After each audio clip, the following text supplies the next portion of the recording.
Hello, my name's Keith and I'm known as the Florida Stone Man, and today I'm going to be talking to you about aspects of prayer. So basically, how to make your prayers stronger, how to make your prayers last longer. Well, the first thing you do is you expect in your prayers. Basically, the Bible tells us anything that you ask for in prayer is automatically answered. Anything that you immediately ask and before you ask it, because God knows what you're going to ask for, is automatically asked, prayed for. Okay, don't ask what that was, but anything that you ask for, and it wasn't a burp, it was like a hiccup in time, let's just say that, it's already yours. So God's working on it because he knows that you probably need it, but you have to ask for it to receive it first. The biggest problem that I talk to with people is that people are afraid to ask for themselves. And there is a way around this, but you do have to ask for yourself because you can't pour out of an empty glass. So I know so many people who are like, I pray for everyone else, and that's actually how they get blessed. But they have to ask for people, they have to basically ask for stuff as well. The Bible states in Matthew 7:7-8, ask and it shall be given, seek and ye shall find, knock and it shall be opened unto thee. For everyone who asketh receiveth, and to him that seeketh findeth, and to him that knocketh it shall be opened unto him.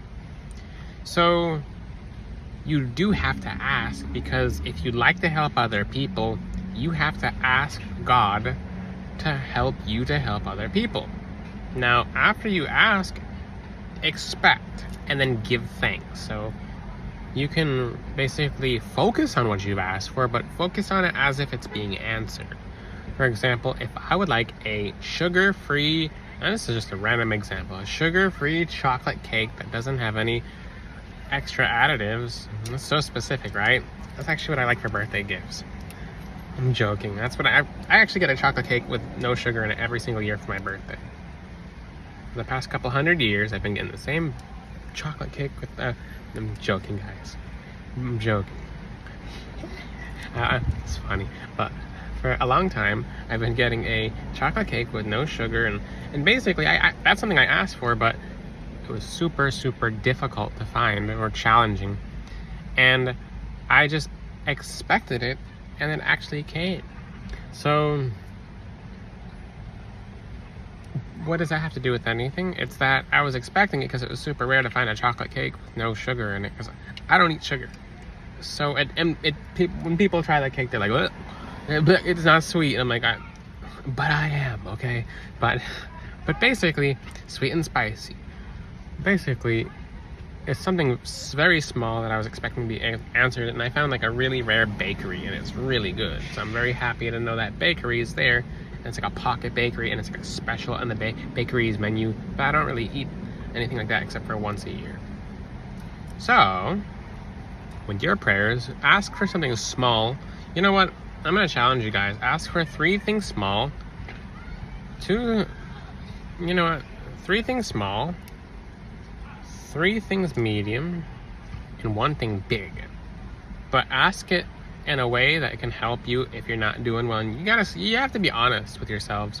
So for example, what do you feel like is missing? A lot of people feel alone, so why don't you ask God to align you with God, Jesus? So once you're aligned with Jesus, Jesus will point you to the right person. So if you say, Jesus, who's the right one for me? And you meditate on Jesus, Jesus will point to the right one for you directly, immediately. But you have to give Jesus time. It's not immediate. So like you'll meditate on Jesus, it could be 3 days, and you'll have like a vision of what you're supposed to do. So it could be a week, it could be a month, whatever Jesus likes. Or if you missed it, he'll just keep replaying it.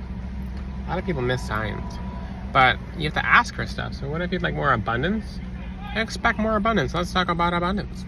Abundance is never just money. It's health, it's wealth, it's peace, it's light, it's anything from confidence to feeling right. So abundance of love, abundance of abundance. So after you ask for abundance, you should look for people. You should look for people who need help, or who could potentially need help, or potentially might want help or desire help. Look at people. You never know who might need help, you never know who, and you can't judge people. You can't be like, oh, I'm looking at this person over there. I've seen a homeless person dressed very nice, and let's just say they needed help, but they were dressed nice because that was someone's clothes. But you just can't judge them. You can look at a really nice person and walk up to them, and like, let's just say you see a person who dresses homeless, and there are multi-millionaires who I know who are dressed in their pajamas, like ripped pajamas, walking around. It doesn't make sense. I think that's just how some of them like to live their lives, but like, they don't want to be known, or they don't want people to know them as that, so I get it.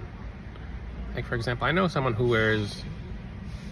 Well, that's a big full moon. Holy moly. Whoa.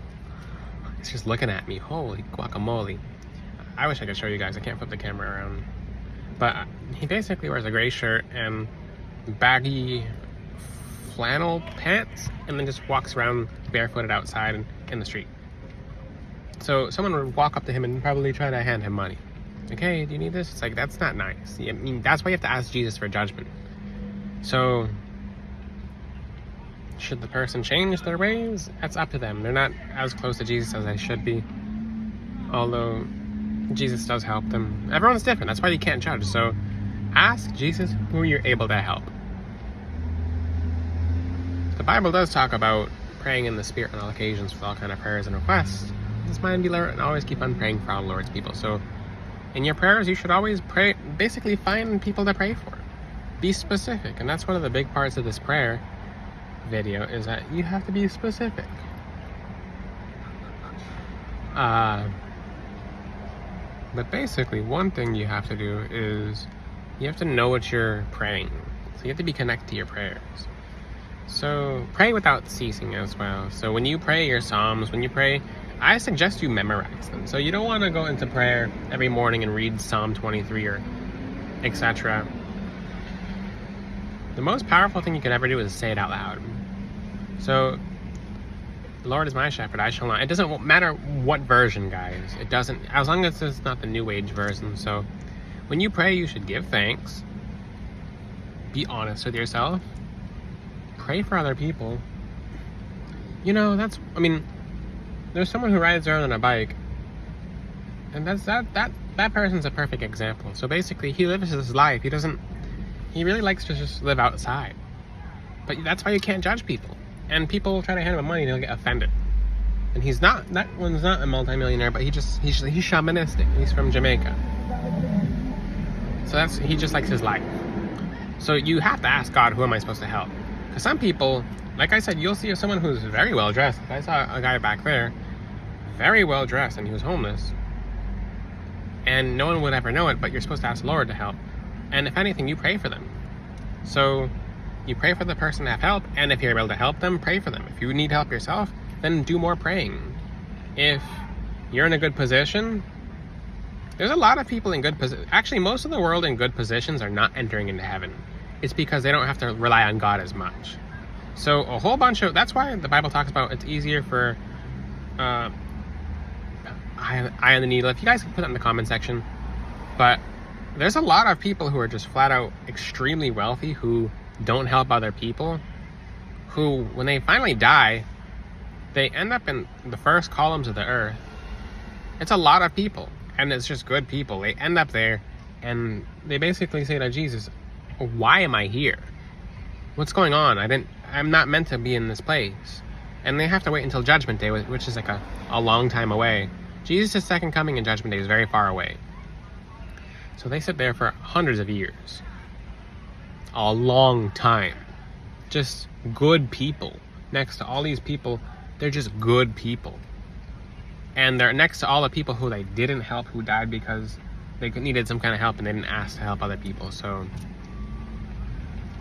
like I said, I'll just say, I can't say this. I can't say which cities because it comes in the prophecy. I have to ask for what I can say or what I can't say, but now the visions are hitting me. But people in Miami, for example, they're gonna get swamped. So all these people who do very well in Miami, they're just flat out evil. Because they walk past homeless people and make fun of them. And instead of asking God for prayers, they mock the homeless and record them and whatnot. So that's one aspect of this video. So it depends on where you're at. If you'd like to do better,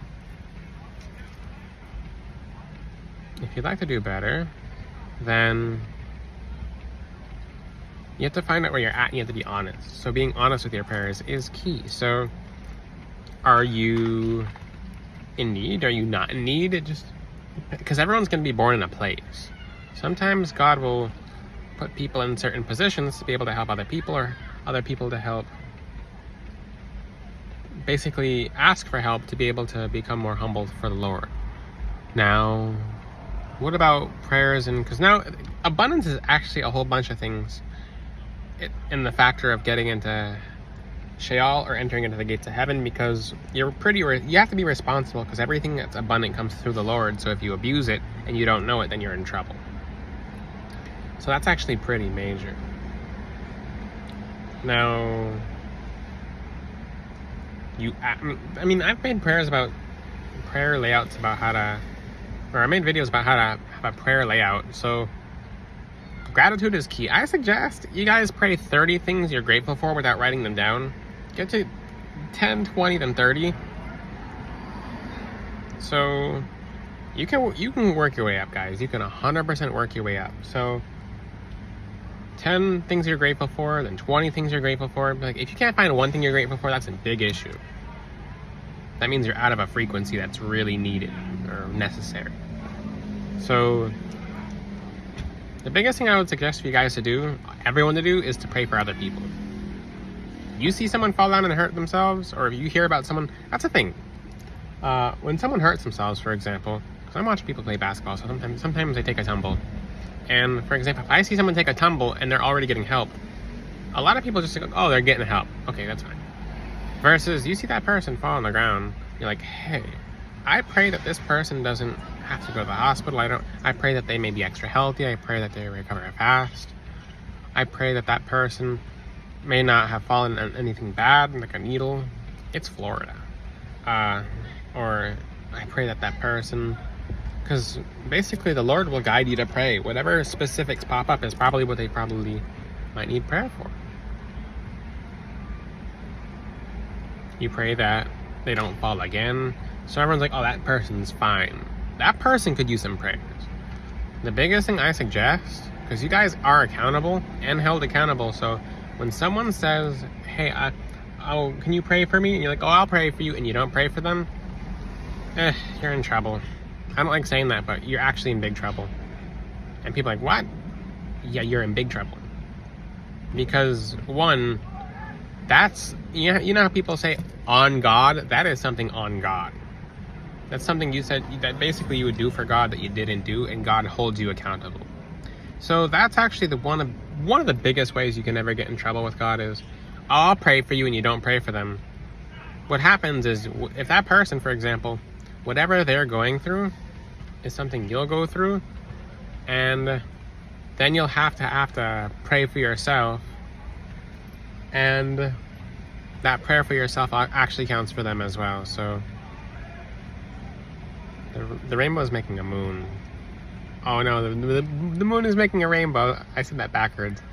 Kind of amazed by the beauty of the rainbow. If you have any questions, ask them in the comment section. It's really nice. Almost a day. You know, the time changes and I'm like, okay, the sun's over there and the moon's over there. No, it's dark now and it's kind of bright later, and I'm like, what the? Because I have a different schedule than most people. Very different schedule. I have a Jesus schedule. A schedule Jesus put me on. If you have any questions, ask them in the comment section. Until then, I'll see you guys next time. Make sure you guys are praying, talking to Jesus, doing the right thing. Don't pray when you're angry. I'll make a whole video about that. It's a form of witchcraft. Until then, I'll see you guys next time. God bless all of you. Ciao.